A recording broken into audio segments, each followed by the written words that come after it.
Depois do movimento pentecostal, que teve início no final do século XIX, início do século XX, depois do movimento carismático, que alcançou várias igrejas tradicionais, um movimento herdeiro do movimento pentecostal e carismático, que tem sido bastante promovido em vários países e também no Brasil, é aquele que se chama de Evangelho da cura e da prosperidade.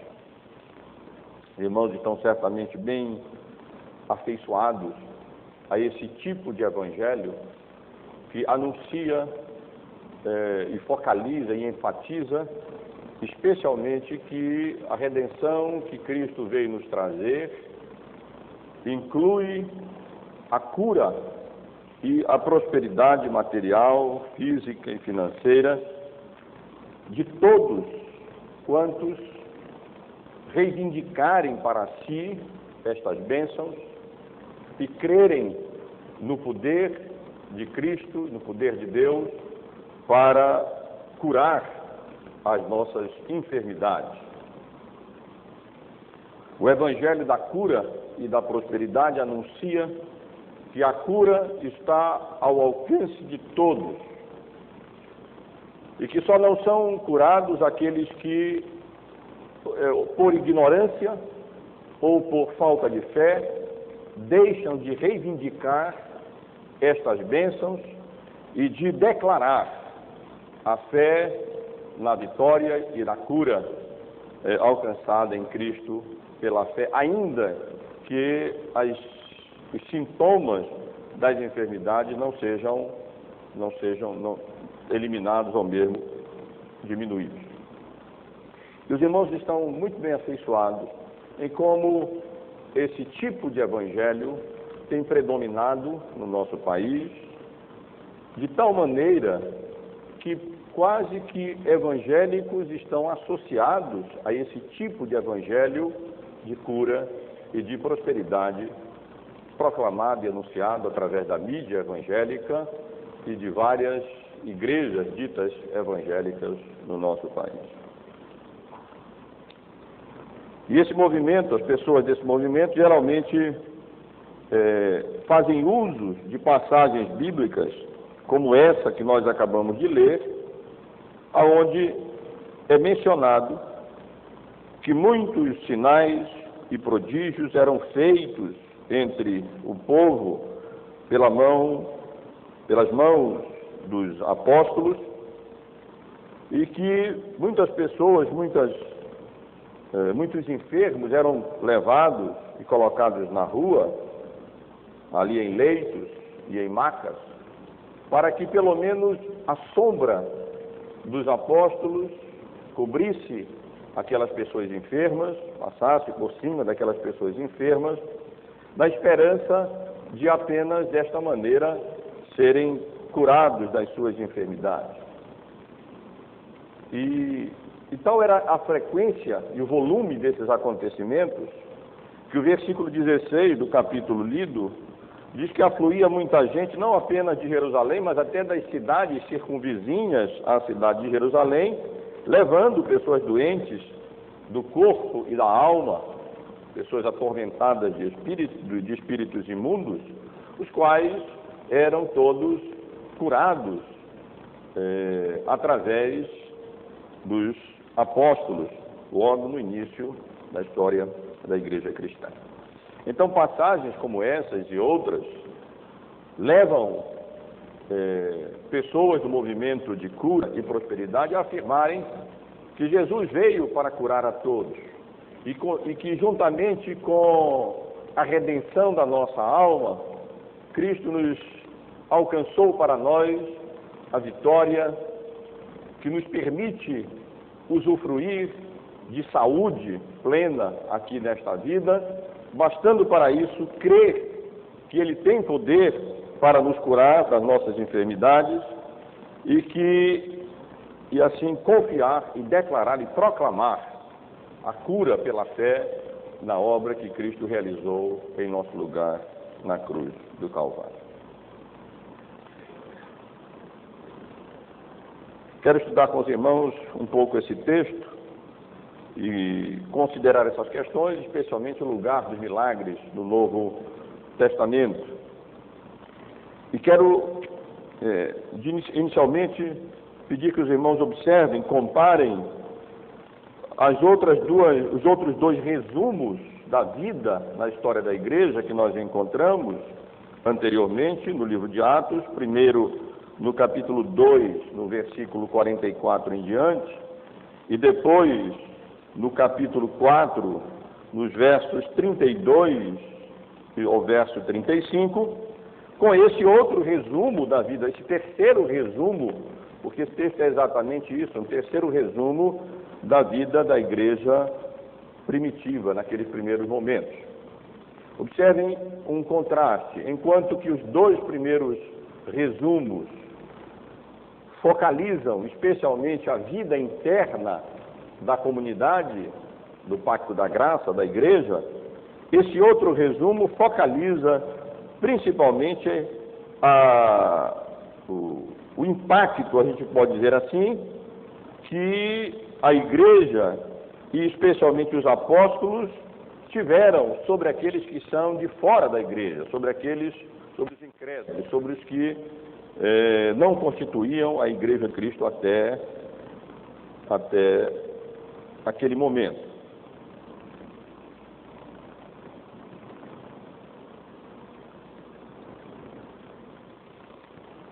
Toda a ênfase dessa passagem está exatamente em mostrar como aqueles acontecimentos que Lucas vinha registrando, especialmente a liberalidade de irmãos como Barnabé, membros da igreja, que chegaram a vender as suas propriedades e posses para suprir as necessidades dos mais carentes, bem como aquele ato terrível de juízo de Deus sobre a generosidade hipócrita de Ananias e Safira, os quais, como vimos domingo passado, foram mortos ali de maneira imediata por tentarem ludibriar o Espírito Santo, enganar a Deus, mentir a Deus, mentindo aos representantes de Deus, aos apóstolos.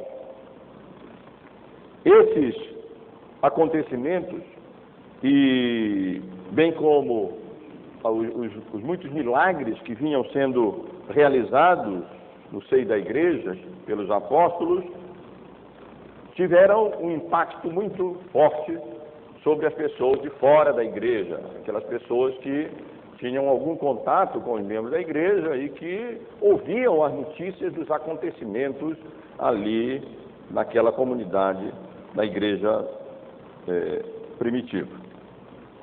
E eu quero chamar a atenção dos irmãos, considerando esse texto, primeiro para aquilo que nós encontramos aqui, que é uma resposta às orações da igreja primitiva. Esses vários sinais, esses vários milagres e prodígios realizados através dos apóstolos, foram, na verdade, resposta às orações da igreja. Os irmãos devem estar lembrados. No capítulo 4, a partir do versículo 23, quando os apóstolos Pedro e João foram soltos da prisão pela misericórdia e pela graça de Deus, eles então se dirigiram à igreja, relataram o que havia acontecido e então oraram, levantando a voz ao Senhor unanimemente, suplicando que o Deus soberano, que tinha todas as coisas sob o seu controle, inclusive a traição e a morte do seu filho na cruz do Calvário, nada disso tomou Deus de surpresa, foram a vontade e a determinação dele, que haviam já permitido esses acontecimentos para o bem da própria igreja, e do seu povo, para a salvação do seu povo e para a glória do seu nome, e como a igreja nesse momento aqui intercede a Deus, ora a Deus e suplica, os apóstolos suplicam especialmente, não que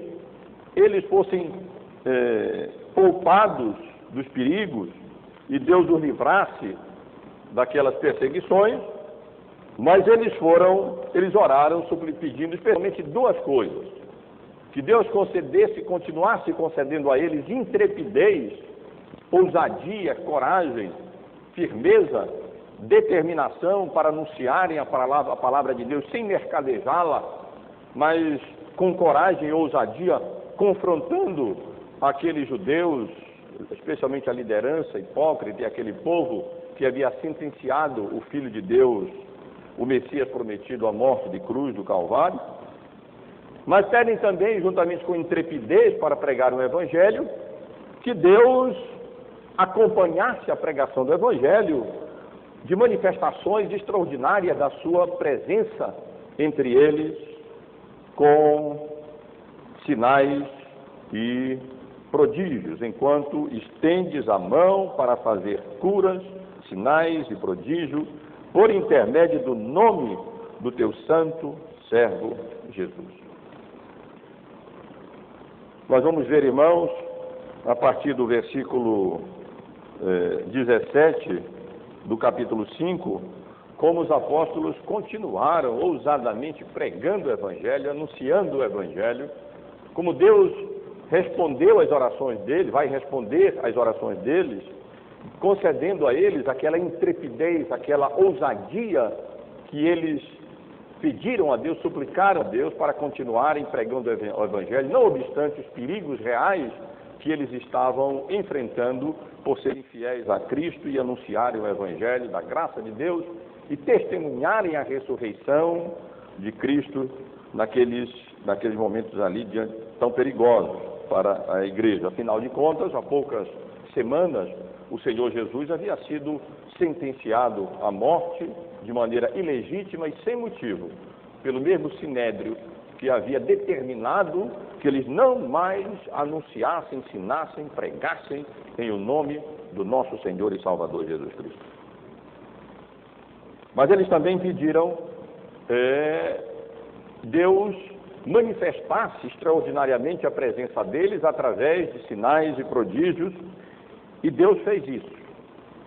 Ele fez isso não apenas logo de imediato, quando o templo tremeu, quando o lugar onde eles estavam reunidos tremeu, mas o apóstolo Lucas, o autor do livro, registra aqui como Deus de fato atendeu a súplica deles e como de fato muitos sinais e prodígios estavam sendo ali realizados por intermédio dos apóstolos, através das mãos dos apóstolos. De tal maneira corria a fama da igreja, especialmente dos apóstolos, como homens a quem o Deus de Israel, Todo-Poderoso, havia concedido o poder para curarem as pessoas, que a notícia correndo, muitas pessoas de fato buscaram a igreja de Cristo, buscaram os apóstolos ali, e muitos enfermos, como mencionei antes, eram ali colocados no chão, em colchões pequenos, como se fossem pequenas macas, na esperança de serem curados, ainda que não tivessem a oportunidade de serem levados à presença e conversarem ali com os apóstolos, ainda que fossem curados, pelo menos através da sombra dos apóstolos, quando ali passassem. E diz o texto que, como mencionei há pouco, que a fama correu de tal maneira que não apenas pessoas ali de Jerusalém, mas até o Evangelho começa a avançar e extrapolar as fronteiras da cidade de Jerusalém e alcançar as cidades vizinhas da Judéia, e as pessoas traziam os seus enfermos ali, na esperança de serem eles curados pelos apóstolos, e de fato foram curados pelos apóstolos, como o último versículo, o final do último versículo registra que tanto aqueles enfermos do corpo como aqueles atribulados do espírito por espíritos demoníacos foram de fato receberam a graça de Deus em Cristo através dos apóstolos, alcançando a cura almejada e desejada. À primeira vista, a atitude dessas pessoas pode nos parecer um tanto supersticiosa, mas na verdade não é diferente da atitude daquelas pessoas, de várias pessoas para com Jesus, e o Senhor Jesus de fato as abençoou curando. Eu quero dar apenas 2 exemplos para os irmãos que nós encontramos nos evangelhos, apenas me limitando ao evangelho de Lucas, o autor do livro de Atos. No capítulo 6 do evangelho de Lucas, no versículo 19,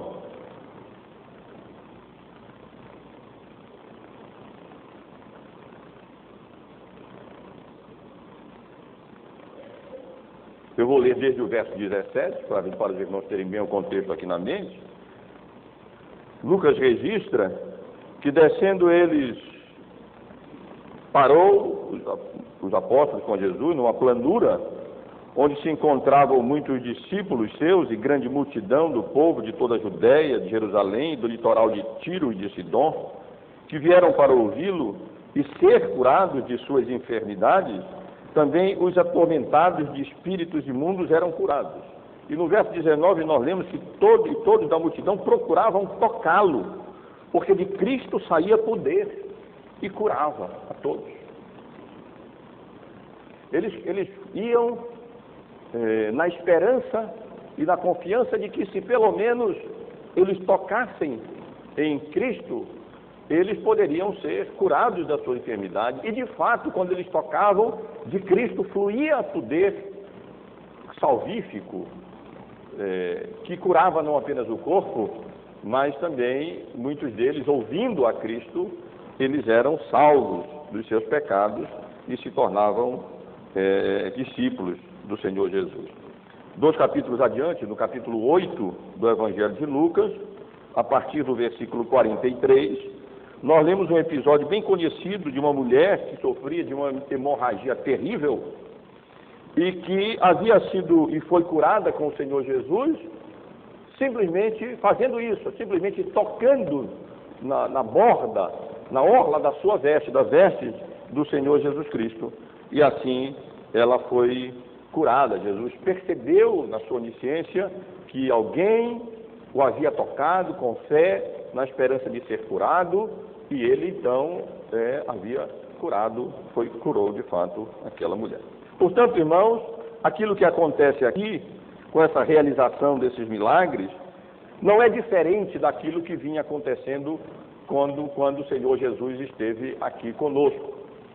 Os evangelhos registram que o Senhor Jesus veio exatamente para pregar, e a pregação de Cristo era acompanhada de curas também. Ele curou muitas pessoas de enfermidades físicas, bem como de tribulações da alma, expulsando demônios de pessoas endemoninhadas, e os evangelhos registram vários desses acontecimentos, inclusive como esse que eu mencionei, onde Lucas registra que pessoas esperavam e alcançavam a cura divina, a cura de Deus, simplesmente tocando em Jesus, ou apenas tocando nas suas vestes. Portanto, não há como negar, nem há nenhuma necessidade de negar, que quando o Senhor Jesus esteve entre nós, ele realizou vários milagres, várias manifestações de poder, vários sinais e prodígios, como são chamados na Bíblia, e que aos seus apóstolos também Cristo concedeu o poder para pregar e para curar os enfermos, segundo a sua vontade soberana. E o que nós encontramos aqui, na verdade, não é bem Pedro e os demais apóstolos curando. Esse poder não vinha deles, não procedia deles. Lembrem, o Evangelho de Atos é apenas o 2º volume, que trata das coisas que o Senhor Jesus continuou a fazer e a ensinar através do seu Espírito Santo, por intermédio dos seus apóstolos. E, portanto, aqui estão os apóstolos,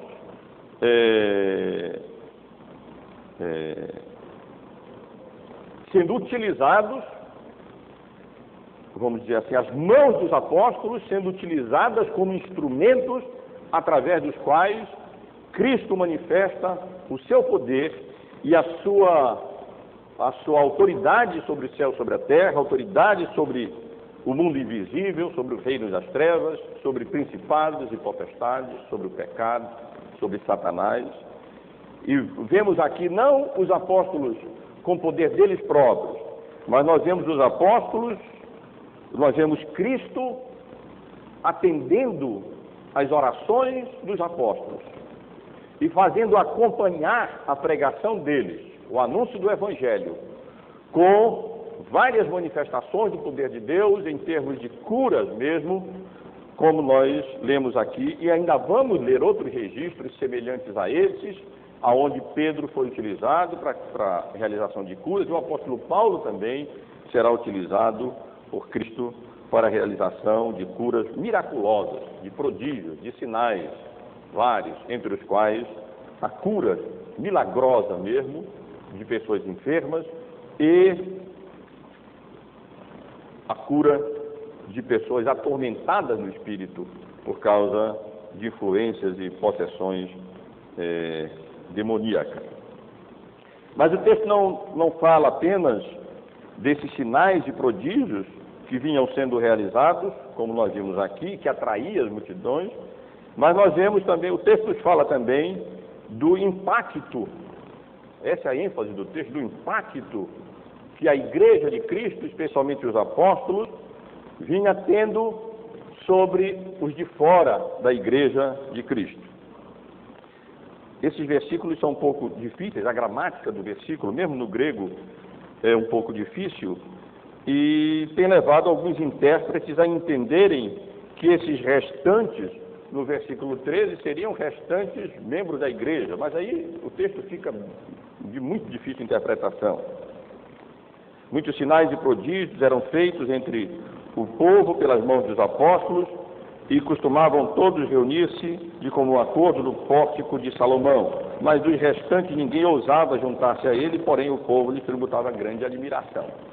Embora a gramática seja um tanto complicada dessa passagem, mesmo no texto original, parece evidente, é difícil nós entendermos que esse restante aqui signifique, ou seja, uma referência aos restantes da igreja. A ideia melhor, interpretação melhor, é que lá estavam os apóstolos, mas não apenas todos os apóstolos, mas a igreja de modo geral se reunindo ali no pórtico de Salomão, e esses restantes se refiram àqueles que não eram crentes, aos incrédulos. Na verdade, a gente pode até dizer que essa expressão no original, os restantes, aqui traduzida assim como dos restantes, quase que é uma expressão técnica para designar os incrédulos, as pessoas de fora da comunidade do pacto da graça, de fora do Evangelho. Quero mostrar para os irmãos apenas algumas passagens assim. Em Lucas, no capítulo 8, no versículo 10, embora na nossa tradução não fique evidente, a mesma expressão no original é utilizada para designar os incrédulos, os que não fazem parte da igreja. Olha o versículo 10. Respondeu-lhe Jesus: a vós outros, ou seja, aos apóstolos, é dado conhecer os mistérios do reino de Deus.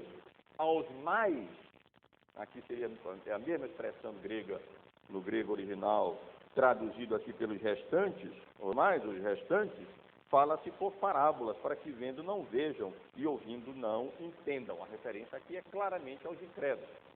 E se os irmãos quiserem depois, podem verificar também em 1 Tessalonicenses, capítulo 4, versículo 13, e capítulo 5, versículo 6, aonde essa expressão novamente designa não parte da igreja de Cristo, mas as pessoas que são de fora. Mas o fato é que lá estava a igreja reunida, no pórtico de Salomão, e juntamente os apóstolos e restantes demais membros da igreja. E esses versículos mencionam esse impacto que a igreja e os apóstolos estavam tendo sobre as demais pessoas, o povo ao redor, que tinham notícia e acompanhavam e viam o que estava acontecendo ali no seio da igreja.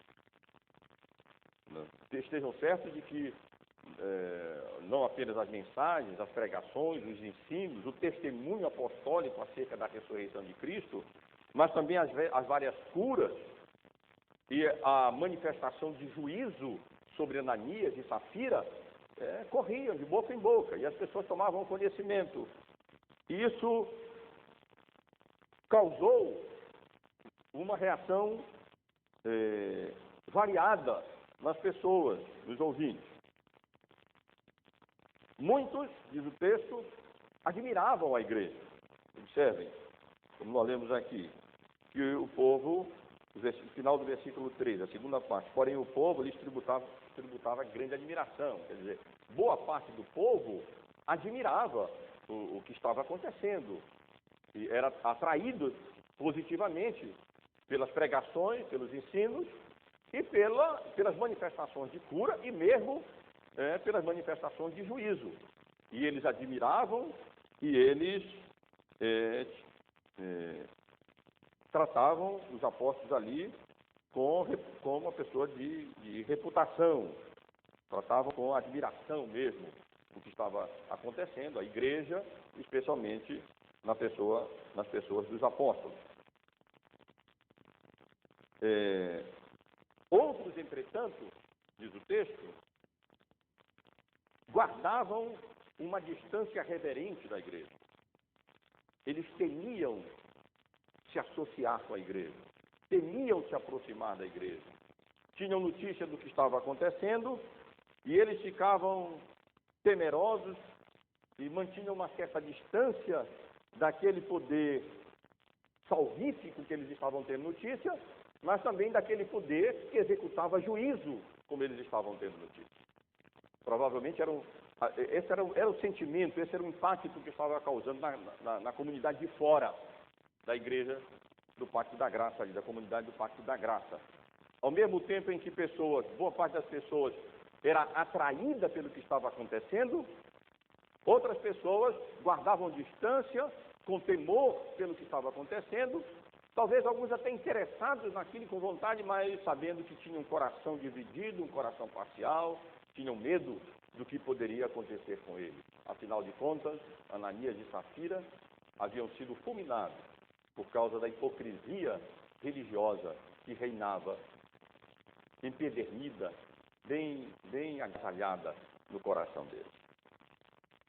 Mas também, não obstante esse impacto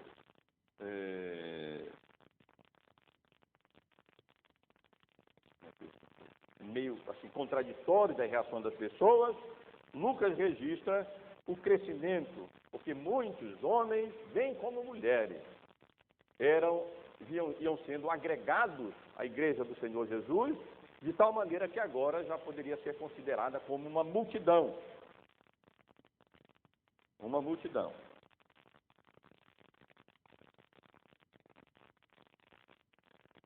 Versículo 14.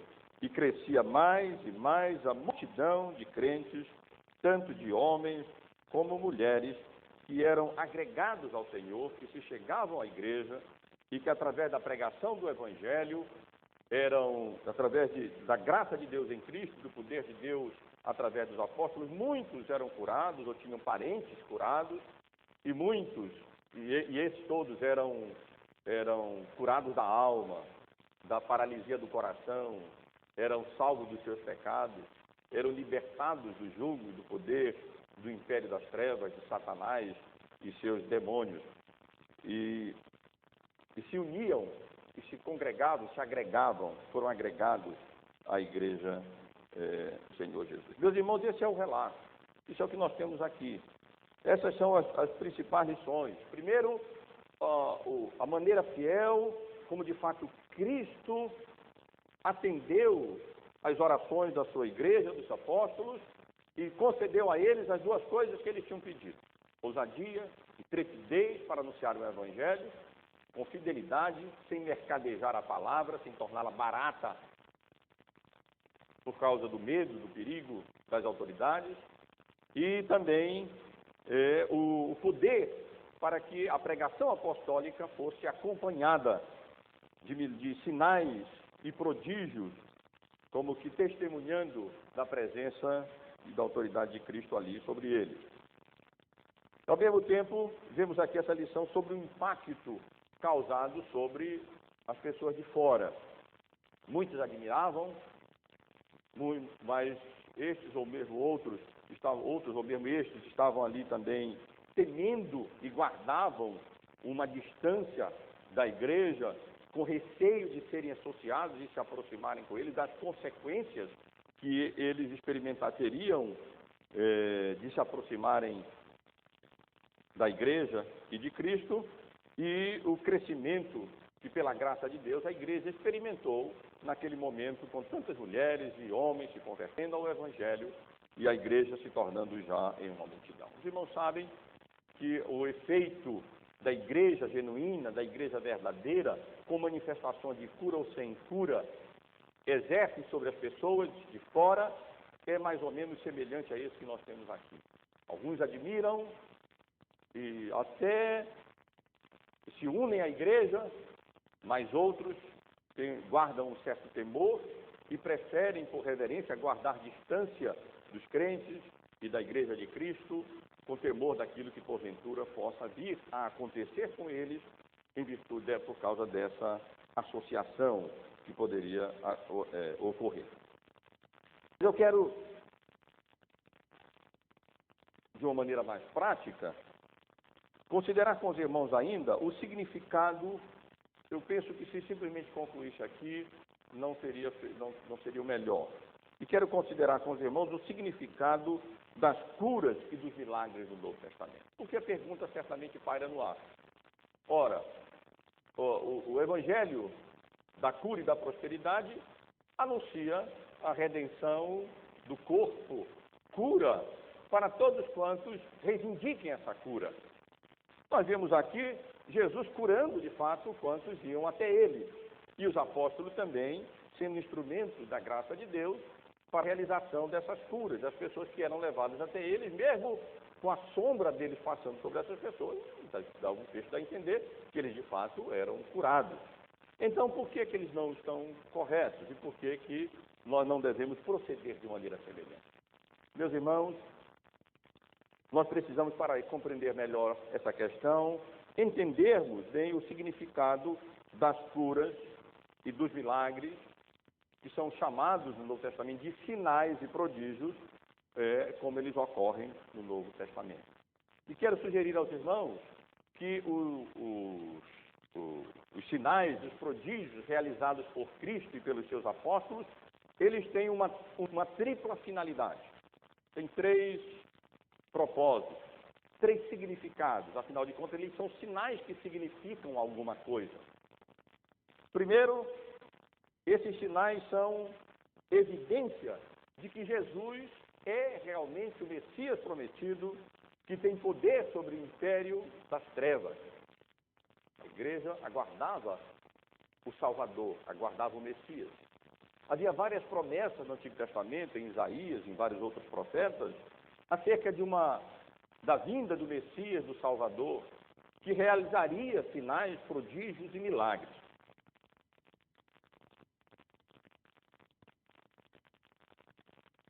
No capítulo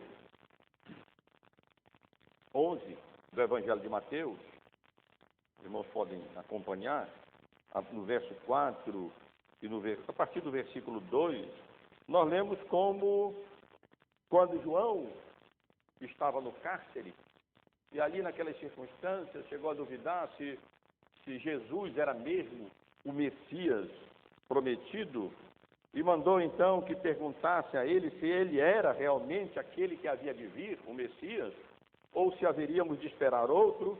O verso 4 diz que Jesus, respondendo, disse-lhes: Ide e anunciais a João o que estáis ouvindo e vendo. Os cegos veem, os coxos andam, os leprosos são purificados, os cegos ouvem, os mortos são ressuscitados, e aos pobres está sendo pregado o Evangelho. E bem-aventurado é aquele que não acha em mim motivo de tropeço.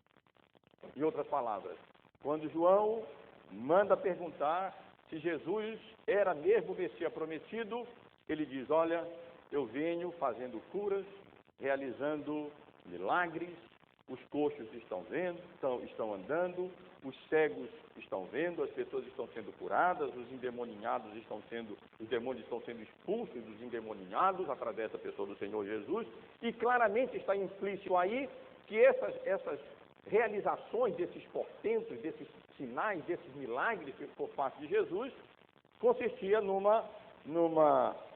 em evidências de que de fato ele era o Messias prometido, porque o Antigo Testamento todo prometia de fato que o Messias iria realizar esse tipo de coisa.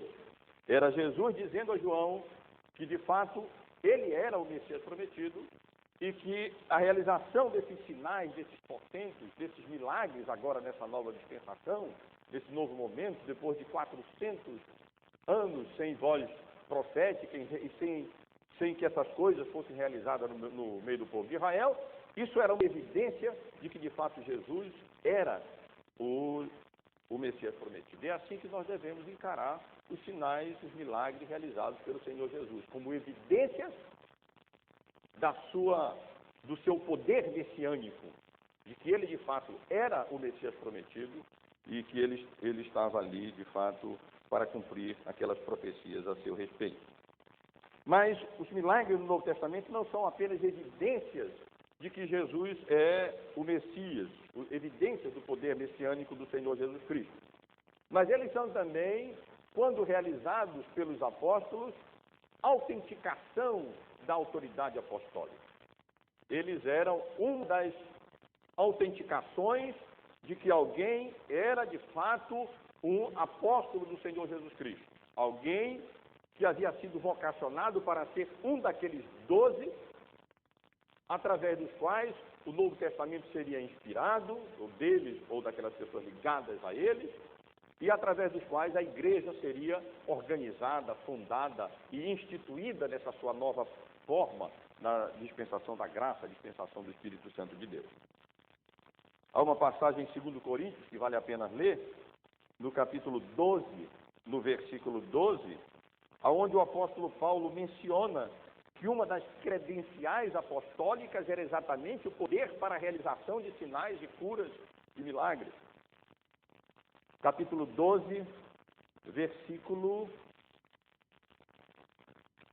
Não, perdoe, irmão, não é 1 Coríntios, é 2 Coríntios, capítulo 12, versículo 12. Em 2 Coríntios, no capítulo 12, verso 12, o irmão sabe que a segunda carta do apóstolo Paulo à igreja de Corinto foi escrita exatamente para defender o seu apostolado, entre aquelas várias pessoas que se apresentavam como apóstolos, mas na verdade não eram apóstolos de Cristo. Ele diz, eu vou ler a partir do verso 11: tenho me tornado insensato, a isto me constrangestes. Eu devia ter sido louvado por vós, porquanto em nada fui inferior a esses tais apóstolos, ainda que nada sou. No verso 12, então, ele declara: pois as credenciais do apostolado foram apresentadas no meio de vós, com toda a persistência, por sinais, prodígios e poderes miraculosos. Claramente aqui o apóstolo Paulo está afirmando o quê? Ele está afirmando que aqueles milagres, sinais e prodígios que estavam sendo realizados por alguns seguidores do Senhor Jesus Cristo eram autenticações do ministério do ofício apostólico, eram confirmações do ofício apostólico.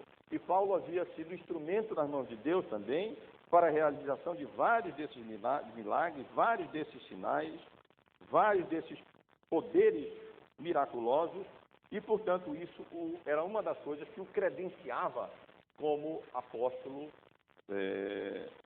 do Senhor Jesus Cristo. Agora, além de evidenciar que Jesus é o Messias prometido e autenticar a autoridade apostólica, os milagres do Novo Testamento tinham principalmente o papel ou o propósito de indicar a inauguração do reino de Deus prometido no Antigo Testamento, nessa nova forma, nessa forma final. Ou, colocando de outra maneira, os sinais tinham como propósito indicar o irrompimento do reino eterno de Deus em Cristo nessa época em que nós estamos vivendo. Uma das verdades importantes que nós devemos compreender é que nós, nessa dispensação da graça, vivemos, por um lado, ainda nesse mundo, nessa vida terrena, corpórea, na qual nós vivemos, neste presente século, mas ao mesmo tempo nós vivemos nesse trecho em que se sobrepõe já a era por vir, anunciada no Antigo Testamento e que foi inaugurada com a vinda de Cristo a este mundo e que será consumada na sua segunda vinda, quando ele então, finalmente, na sua forma perfeita, estabelecer o seu reino. Novos céus, nova terra, nossos corpos glorificados, Cristo glorificado, Cristo habitando no nosso meio, Deus conosco, Emmanuel, e nós então vivendo sem mais nenhuma falta, nenhum pecado, nenhuma enfermidade, nenhuma doença, nenhum mal mais, quando o reino de Deus se consumar, quando o reino de Deus se completar. Mas às vezes falta as pessoas compreenderem que nós vivemos nessa época em que essas duas realidades se sobrepõem. Nós ainda estamos neste mundo, com essa nossa natureza, com esse nosso corpo que ainda geme, nessa natureza que geme também, suporta angústia por causa do pecado. Nós já estamos vivendo, e ao mesmo tempo em que nós vivemos numa época em que nós já começamos a experimentar os primeiros frutos daquela época vindoura, quando nós habitaremos com Cristo eternamente, e já não haverá nem choro, nem lágrima, nem pranto, nem enfermidade, nem doença, nem morte, nem qualquer coisa dessa natureza, porque então, lá no final, o reino de Cristo será plenamente consumado. Portanto, a vida do crente, nós vivemos nessa época, e a primeira vinda de Cristo significou exatamente esse irrompimento da eternidade nessa vida. Significou exatamente essa inauguração do reino de Deus, não na sua forma final, que acontecerá apenas quando da restauração de todas as coisas, quando da vinda do nosso Senhor, da segunda vinda de Cristo, depois do juízo final e da da consumação daquele estado eterno. Mas a realidade que a Bíblia, o Novo Testamento apresenta, é que nós já vivemos numa época em que nós estamos aqui, mas nós já experimentamos dos primeiros frutos da época vindoura, especialmente por causa da habitação do Espírito Santo no nosso coração, como os primeiros frutos dessa colheita futura no estado eterno. E a vinda de Jesus a esse mundo, especificamente a realização desses milagres, desses sinais por Jesus, indicam a inauguração do reino de Deus nesse mundo. Quero ler com os irmãos uma passagem que se encontra em Mateus, no capítulo 12, no versículo 28, poderíamos ler ali, ou em Lucas, no capítulo 11, verso 20, que basicamente é a mesma coisa. Vamos ler em Lucas, já que nós estamos tratando aqui, especialmente em Lucas, os escritos dele. Vamos ler em Lucas, no capítulo 12, no versículo 11, no versículo 20.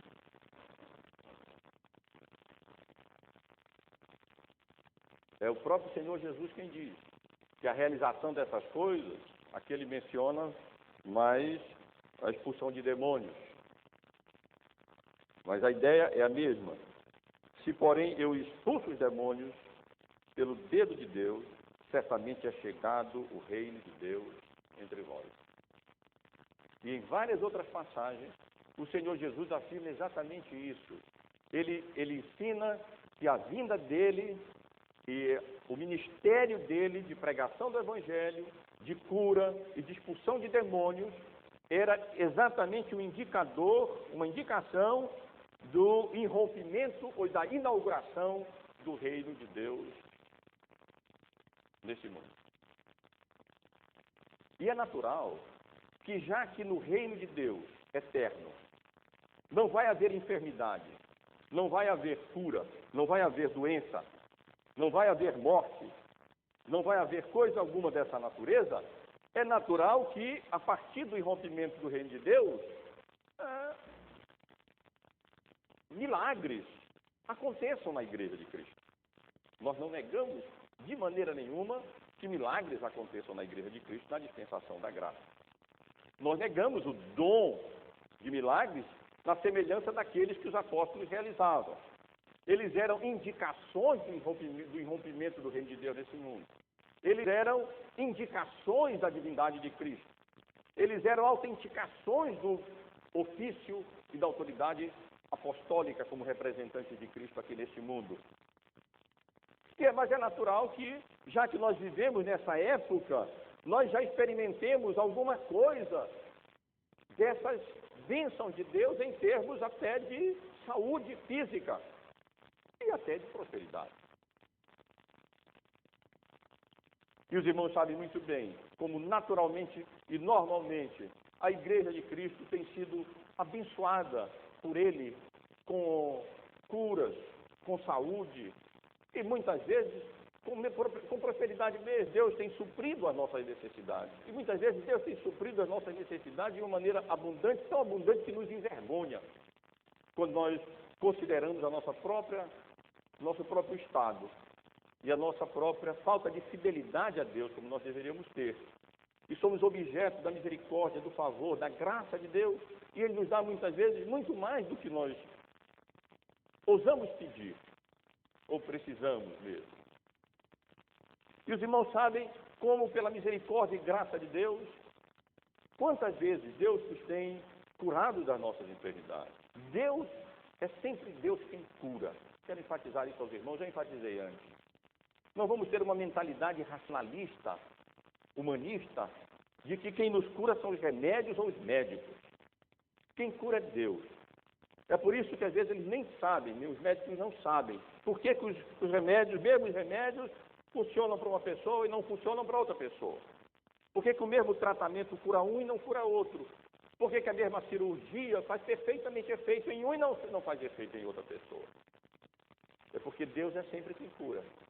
Ou Ele cura de maneira imediata, utilizando remédio e médicos, como naturalmente acontece, como normalmente vai acontecer, ou, sendo a vontade dele, Ele pode nos curar de maneira imediata, de maneira extraordinária. Nós suplicamos a Ele, a misericórdia dEle, oramos, intercedemos uns pelos outros, e vemos muitas vezes Deus, de fato, pela graça e pela misericórdia dEle, nos dá a saúde, restaurar a nossa saúde. E é claro que Deus faz isso, e Deus continuará fazendo isso. A diferença, o problema, entre o evangelho da cura e da prosperidade, é que eles já tratam dessas coisas como se o reino de Deus já estivesse plenamente estabelecido entre nós. Ora, se o reino de Deus estivesse plenamente estabelecido entre nós, verdade, todos seriam curados. Melhor dizendo, não precisariam ser curados. Todos nós teremos perfeita saúde. Nem morte haverá. Acontece que nós estamos já experimentando apenas as primícias do reino de Deus. Nós não estamos ainda vivendo plenamente no reino, plenamente consumado. Isso só acontecerá no futuro. Virá o dia sim, em que não haverá choro, não haverá lágrima, não haverá pranto, não haverá enfermidade, não haverá doença, não haverá morte e não haverá pecado. Mas até aquele dia chegar, haverá doença, haverá enfermidade, haverá morte e haverá pecado. E nós, pela misericórdia e graça de Deus, lutaremos contra isso, contra o pecado. E nós, pela misericórdia e graça de Deus, compreendemos que muitas vezes a doença, embora ela não seja uma bênção, ela foi consequência da queda, do pecado. Ela não nasceu na criação, no Éden, mas por causa da queda. Ainda assim, a doença produz bênçãos na nossa vida. Às vezes faz mal para o corpo, mas às vezes faz muito bem para a nossa alma. E Deus permite que nós passemos por enfermidades, doenças e tribulações e transforma essas consequências do pecado produzindo bênçãos espirituais para a nossa vida. Eu penso que todos nós podemos testemunhar acerca de como, quando nós somos derrubados por uma enfermidade, e nós somos colocados de cama, e nós tomamos o remédio e parece que não funciona, como nós somos muito mais tendentes a sermos levados, a nos prostrarmos aos pés de Cristo, e a dependermos dele, e a percebermos o quanto nós dependemos do Senhor Jesus. E com frequência, os crentes saem de períodos de enfermidade, às vezes enfraquecidos no corpo, mas frequentemente fortalecidos na alma, no espírito, mais fiéis, mais crentes, mais dependentes do poder de Deus, da graça de Deus em Cristo Jesus. Tenho visto relatos de irmãos e irmãs nesse sentido, e nós mesmos sabemos o que é isso. Quantas vezes Deus, nesse período em que se sobrepõe esse presente século e o século vindouro, Deus se utiliza da enfermidade para o bem do nosso coração, para o bem da nossa alma. A diferença entre o evangelho da cura e da prosperidade e o evangelho da graça de Deus em Cristo, conforme anunciado no Testamento, é que havia cura sim, através das mãos dos apóstolos. Com esses propósitos específicos que nós estivemos considerando aqui. Indicação do irrompimento do reino de Deus, autenticação do ministério apostólico, do ofício apostólico, confirmação de que de fato Jesus é o Messias prometido. E eles realizavam essas coisas, irmãos, acompanhando a pregação do Evangelho. O Evangelho era anunciado, o Evangelho era pregado, e enquanto isso, Deus realizava sinais e prodígios com esses propósitos que nós consideramos há pouco. Enquanto que no Evangelho da cura e da prosperidade, o que acontece é que esses sinais, entre aspas, vêm sozinhos. Porque a pregação do Evangelho vai desaparecendo, sumindo. E aquilo que seria Evangelho passa a ser mesmo apenas isso, Evangelho de cura e de prosperidade. Esse é o Evangelho, essa é a boa nova que tem a oferecer. Apenas restauração da saúde, prosperidade financeira, mas não a redenção da alma, a salvação da alma. O Evangelho, conforme ele se apresenta na Bíblia, com toda a sua profundidade, com toda a sua amplitude, com todos os seus aspectos. Nós passamos a vida inteira estudando e reconhecendo que estamos apenas ali nadando na margem, diante de um oceano tão grande que é a riqueza da palavra de Deus, do Evangelho que nos é anunciado. Também a diferença consiste no fato de que os irmãos não vão encontrar jamais, no livro de Atos ou em qualquer carta do Novo Testamento, essas pessoas, os apóstolos, ou Jesus mesmo do Evangelho, ou os apóstolos, fazendo fanfarra, ou anunciando, venham porque hoje todo mundo vai ser curado, venham para cá e todo mundo vai ser curado. Eles não faziam isso, pelo contrário. E ao invés de estarem anunciando, quando a cura era realizada, muitas vezes Jesus dizia, cale a boca, não anuncia a ninguém, não diga a ninguém. É um espírito e uma atitude e um propósito completamente diferente daquele que nós vemos acontecendo nos nossos dias. É verdade que Cristo continua sendo gracioso e nós podemos colocar nossas vidas nas mãos dele e podemos recorrer a ele e sendo a vontade de Deus, como nós aprendemos em João, 1 João, no capítulo 5, no versículo 14, Deus então atende os nossos pedidos e nos abençoa. E esta é a confiança que temos para com ele, que se pedirmos alguma coisa, segundo a sua vontade, ele nos ouve, nos atende e nos abençoa. Que Deus nos abençoe, meus irmãos e irmãs. Nós cremos que os sinais realizados na Bíblia, os milagres que acontecem no Novo Testamento, tanto nos Evangelhos como nas cartas e no livro de Atos, eles têm esses propósitos que nós mesmos lemos. Eles não são acontecimentos por si próprios. Eles são sinais. Eles são sinais da divindade de Cristo, de que Jesus era o Messias prometido. Eles são sinais que autenticavam o ministério apostólico. Por isso os irmãos estão vendo, esses milagres não eram realizados indistintamente por todos. Eles eram realizados por Cristo, através das mãos dos apóstolos. E esses sinais, esses milagres, esses acontecimentos extraordinários, eles eram próprios para uma época em que o reino de Deus irrompeu aqui nesse mundo.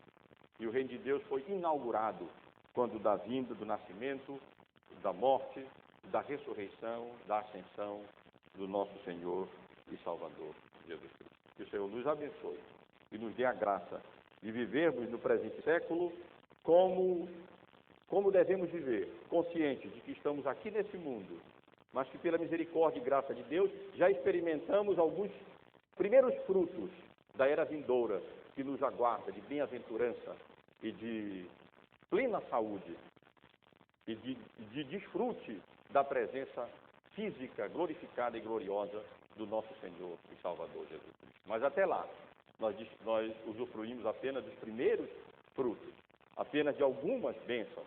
A plenitude nós ainda aguardamos. Ali sim, não haverá nem pranto, não haverá choro, não haverá doença, não haverá enfermidade, não haverá morte e, pela graça de Deus, não haverá pecado. Vamos ficar em pé?